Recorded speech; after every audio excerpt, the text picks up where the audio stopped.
What's up, guys?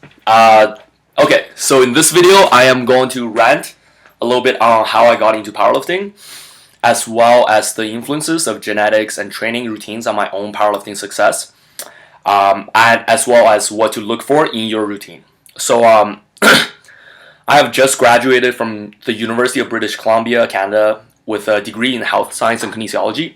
And while doing my degree, I was required to take many coaching and strength programming courses. One of my second year courses, we went over the physiology of muscle fibers, how they adapt for strength increases. So actually from some of the courses I learned that, first of all, strength is actually largely genetic. Because I mean, some people are just genetically gifted, whether structure-wise or just muscle fiber-wise. Say like if they simply just have more type 2X fibers than the average population, or if their fiber transition is more easier than average population. So, for example, even though I'm a world level junior powerlifter, I've only started training powerlifting style like last year. So, of course, my knowledge from my degree as well as 10 years plus of working out experience definitely helps me with programming, recovery, and all that stuff with my strength routine. I still would attribute a lot of my strength to just simply genetics and like structure of my body. I mean, I have a long torso, short legs, and all my muscles they're more concentrated, closer to my torso, which actually, rather than evenly spread out like some people, this actually allows for better leverage during lifting as well. So the first form of workout I did would be just doing daily push-ups, sit-ups, pull-ups at home at the age of approximately 11 or 12. But I didn't touch weights until I was 15 years old because, I mean, I heard it's bad for your joints at a younger age. And my dad, as a surgeon, wasn't quite too fond of me doing barbell training as a kid. So I did bodyweight training from age 12 to 15. At the very first time, basically just push-ups and all that for 3 years.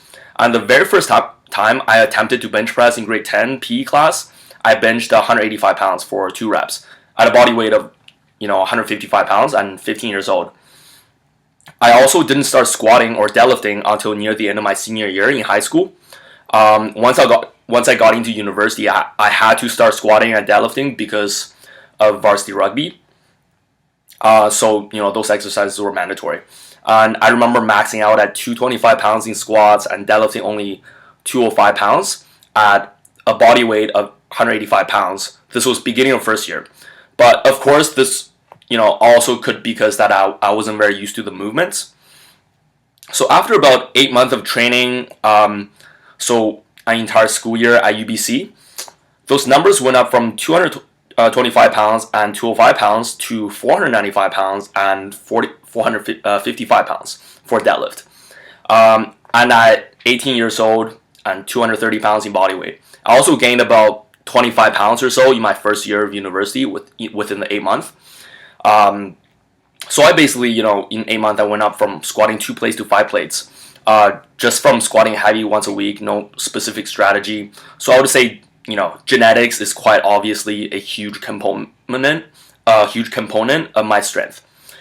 Okay, so now it seems that I'm rambling a little bit about myself, but please keep watching because I promise there's a point to this video, other than just me bragging about my genetics. Okay, back to the story. So now I am going to talk about my training since my initial university gains. At the time, I was actually really surprised because I didn't know, you can get gains that fast. I figured I was just getting older and a lot of it's just like with age, right?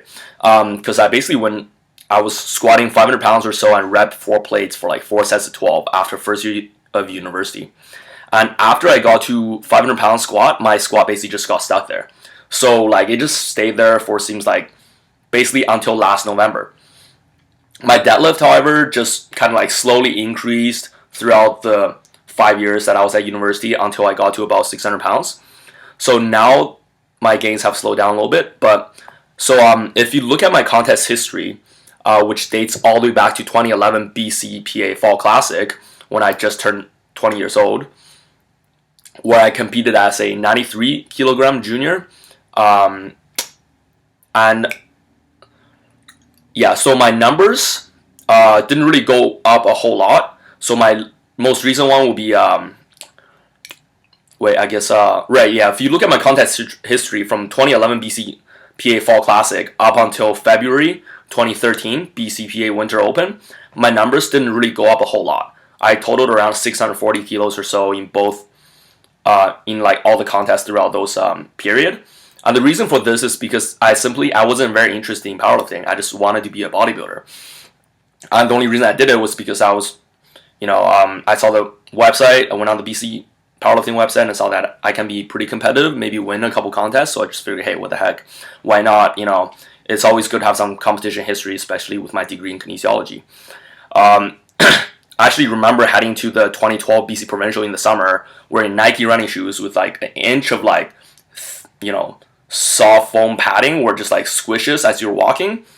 Like as I walked up to the platform, and also if this wasn't enough, I had like a huge arm and shoulder stay like 2 days before the contest because I'm just like, oh, whatever, I enjoyed it. It wasn't gonna like move away from my bodybuilding program just for this contest. And also it was like the summer, so I like been partying with a bunch of Irish people all week as well. So basically, didn't even take that provincial contest seriously.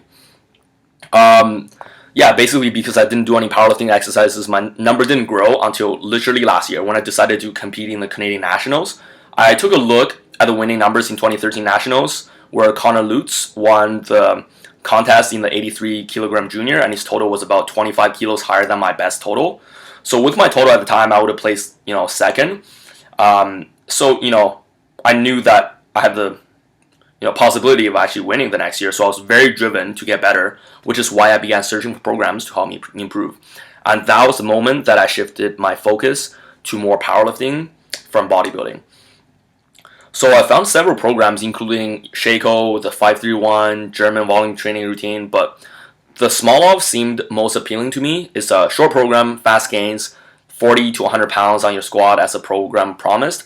So, and since I enjoy high volume training, I figured that, with my background in rugby, bodybuilding, and swimming, I should be able to recover sufficiently for the program. So I ended up choosing the Smolov routine and stuck with it for 3 months, and you all know what happened after, right? Alright, so in conclusion, I guess what I'm trying to say is that although genetics, it is a large contributor to strength sports, to my strength, proper programming and dedication obviously will separate the elite from those who are just good. And also start training early. Like I said, even just doing bodyweight exercises as a kid will give you more potential for future athletic development. This has to do with your high naturally human growth hormone levels as a child. There's obviously a lot more detail to this concept. I've done a lot of research in this area, both in school and on my own, but I still can't explain 100%, mainly just because there isn't enough data and research in this area. Simply, no research team can get the ethical approval to conduct a study on this topic, right? So I'm just basing this off trends from observing professional athletes, especially Chinese weightlifters. And in fact, I met the 69 kilo Olympic gold medalist, Liao Hui's coach this summer. He was at UBC completing a kinesiology course for his master's program, and I was actually his class support / translator. So he told me that Liao Hui started training when he was 9 years old, with like an actual training specific school, and he squatted 300 kilos or 660 pounds at a body weight of about 150 pounds. This was back in 2008 when he won the Olympic gold medal for 69 kilo Olympic weightlifting. Alright, okay, so moving on. When you are searching for a program, take your time, do some research, listen to your body when you're training as well, adjust the intensity accordingly. You don't want to just blindly follow a program if it's too much for you, but you also don't want to just follow a program if, it's too easy or there's nothing really happening and it's like clearly not going to take you to your goals. Alright, well, thanks for watching my rant in this video. I will post another one soon on training reps and the use of negative training in powerlifting. Please subscribe and follow me on Instagram at RandyJoePowerlifting. And alright, so for all your sitcans out there, please donate to the Z's Foundation of Tribal Tattoo for all white kids. No, I'm just kidding, but still though, aesthetic powerlifting for life.